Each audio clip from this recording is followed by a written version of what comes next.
ഈശ്വർ മാൽപ്പയും സംഘവും ഇപ്പോൾ അവിടെ എത്തിയിട്ട് 1 മണിക്കൂർ പിന്നിടുകയാണ്. ദൗത്യസംഘം മുഴുവൻ ഈ അപകടമുണ്ടായ മണ്ണിടിഞ്ഞു വീണ ഭാഗത്തിന് തൊട്ടിപ്പുറത്തുള്ള ഒരു ക്ഷേത്രമുണ്ട്. അതിൻ്റെ വശത്താണ് ഇപ്പോൾ നമ്മൾ കാണുന്ന ഈ ദൃശ്യം. അവിടെയാണ് ഇപ്പോൾ ബോട്ടുകൾ അടുപ്പിച്ച് ദൗത്യസംഘം മുഴുവൻ കാത്തു നിൽക്കുന്നത്. ആരും പുഴയിലേക്ക് ഇറങ്ങിയിട്ടില്ല. സൊണാർ പരിശോധന നടത്തുന്ന ടീം മാത്രമാണ് ഇപ്പോൾ ഗംഗാവലി നദിയിൽ ഉള്ളത്. ഷിരൂരിൽ മണ്ണിടിച്ചിലുണ്ടായി ഇന്നേക്ക് 13ാം ദിവസമാണ്. ഇന്നത്തെ തെരച്ചിൽ എങ്ങനെയായിരിക്കും? കഴിഞ്ഞ ദിവസം മുങ്ങൽ വിദഗ്ധൻ ഈശ്വർ മാൽപ്പയെ നദിയിൽ ഇറങ്ങിയപ്പോഴും ലോറിയുടെ ഭാഗത്തേക്ക് എത്താൻ കഴിഞ്ഞിട്ടില്ല. അതുകൊണ്ട് തന്നെ ഇന്നത്തെ തെരച്ചിൽ എങ്ങനെ വേണം? തെരച്ചിൽ നിർത്തരുത് എന്ന് കേരളം ആവശ്യപ്പെടുന്നുണ്ട്. എന്നാൽ ഇന്ന് തെരഞ്ഞിട്ട് കാര്യമുണ്ടോ? തെരഞ്ഞാൽ എന്തെങ്കിലും കിട്ടുമോ എന്ന മറുചോദ്യം കർണാടകത്തിൽ നിന്ന് വരുന്നുണ്ട് എന്ന് വേണം കരുതാൻ. സതീഷ് കൃഷ്ണസേയിൽ MLA നമുക്ക് കാണാം. മുബഷീർ, എന്താണ് അവിടെ സംഭവിക്കുന്നത്? ദൗത്യസംഘം തയ്യാറായി നിൽക്കുന്നു, പക്ഷേ അവർക്ക് നദിയിലേക്ക് ഇറങ്ങുന്നതിനുള്ള നിർദ്ദേശം കിട്ടിയില്ല എന്നാണോ?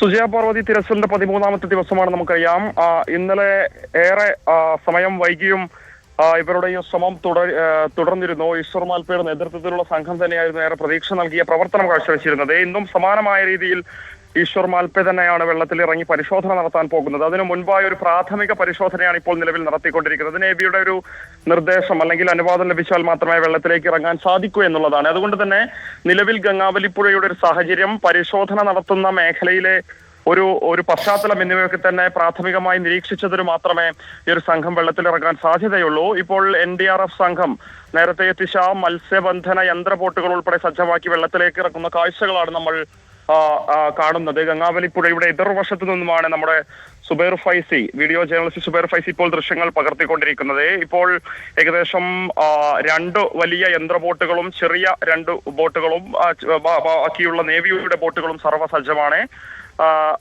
ടോട്ടൽ മൊത്തം 6 ബോട്ടുകൾ വെള്ളത്തിൽ ഇറക്കി കഴിഞ്ഞു. സ്വാഭാവികമായും ഈ ഒരു ബോട്ടുകളിൽ ആ ഒരു മേഖലയിൽ എത്തിയിട്ടാവും അവിടെ പരിശോധന നടത്തുക എന്നുള്ളതാണ്. അവിടെ നിന്നും ഏകദേശം 500 മീറ്റർ അകലെയാണ് ഈ ഒരു മൺതിട്ട സ്ഥിതി ചെയ്യുന്നത്. അതായത് സിഗ്നൽ ലഭിച്ച, നിർണായകമായ സിഗ്നൽ ലഭിച്ച സ്പോട്ട് 4 ആ ഒരു മേഖല കേന്ദ്രീകരിച്ചുള്ള പരിശോധന അല്പസമയത്തിനുള്ളിൽ ആരംഭിക്കും. നേരത്തെ ഈശ്വർ മാൽപ്പെ നമ്മളോട് തന്നെ സംസാരിച്ച ഘട്ടത്തിൽ പറഞ്ഞിരുന്നത് ഏറെ പ്രയാസപ്പെട്ടുകൊണ്ടാണ് ഇന്നലെ 9ഓളം തവണ വെള്ളത്തിന് അടിയിലേക്ക് ഇറങ്ങിച്ചെന്നുകൊണ്ട് പരിശോധന നടത്തിയത്. ഇതിൽ ഏറ്റവും വലിയ വെല്ലുവിളിയായി മാറുന്നത് കുത്തൊഴുക്കിനോടൊപ്പം തന്നെ ഈ ഒരു ഭാഗത്തേക്ക് അടിഞ്ഞുകൂടിയിട്ടുള്ള അവശിഷ്ടങ്ങളാണ്. മരത്തിന്റെയും അതുപോലെ തന്നെ ഇലക്ട്രിക് കമ്പികളേതുൾപ്പെടെ അവശിഷ്ടങ്ങൾ വലിയ രീതിയിൽ വെല്ലുവിളിയായി മാറുന്നുണ്ട്. അതൊക്കെ തന്നെ മറികടന്നുകൊണ്ട് ആഴത്തിലേക്ക് ഇറങ്ങിച്ചെല്ലാൻ സാധിക്കുന്നില്ല എന്നുള്ളതാണ് അദ്ദേഹം പറയുന്നത്. എങ്കിലും അതൊക്കെ തന്നെ അതിജീവിച്ചുകൊണ്ടുള്ള രക്ഷാദൗത്യം അത് മുന്നോട്ട് കൊണ്ടുപോകും, അതിലൊരു വിട്ടുവീഴ്ചയുമില്ല എന്നുള്ളതാണ് അദ്ദേഹം ഇന്ന് രാവിലെ വ്യക്തമാക്കിയിരിക്കുന്നത്. 8 സംഘം ഇവിടെ പൂർണ്ണമായും സജ്ജമാണ്. വെള്ളത്തിലേക്ക് ഇറങ്ങേണ്ട ഉപകരണങ്ങളൊക്കെ തന്നെ ഇവിടെ എത്തിച്ചിട്ടുണ്ട്. കൂടാതെ അവരുടെ വസ്ത്രങ്ങളൊക്കെ തന്നെ അവർ മാറിക്കഴിഞ്ഞു. ഇനി ഒരു പക്ഷേ ഇന്നലെ ഒരു തവണ നമ്മൾ കണ്ടതാണ് ഈശ്വർ മാൽപ്പെ വെള്ളത്തിലിറങ്ങി പരിശോധന നടത്തുന്നതിനിടയിൽ ഒരു അപകടം സംഭവിച്ചിരുന്നു. അദ്ദേഹത്തിന്റെ കൈ ഒരു കയറിൽ നിന്നും വിട്ടുപോകുന്ന സാഹചര്യം ഉൾപ്പെടെ ഉണ്ടായിരുന്നു. ശക്തമായ കുത്തൊഴുക്ക് തന്നെയായിരുന്നു അതിന് കാരണം.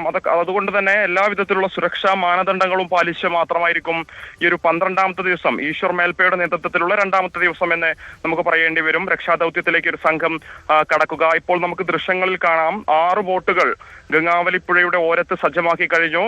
മറ്റൊരു ബോട്ട് കൂടി ഇപ്പോൾ വെള്ളത്തിലേക്ക് ഇറക്കുന്നുണ്ട്. യന്ത്ര ബോട്ടാണത്. നേരത്തെ നേവിയുടെ പ്രത്യേക നിർദ്ദേശപ്രകാരം പ്രാദേശിക മത്സ്യത്തൊഴിലാളികളുടെ സഹായവും ഈ ഒരു രക്ഷാദൗത്യത്തിൽ തേടിയിരുന്നു. ഈ ഒരു മേഖലയിൽ പുഴയുടെ ഗതി അറിയുന്ന, പുഴയുടെ ഒഴുക്കിനെ കുറിച്ച് അറിയുന്ന, ഇവിടെയൊക്കെ തന്നെ മത്സ്യബന്ധനത്തിന് പോയി പരിചയമുള്ള ആളുകളുടെ ഇപ്പോൾ മുബഷീർ തിരിച്ചെത്താം. നമുക്കിപ്പോൾ എന്താണ് തീരുമാനം എന്നറിയാം.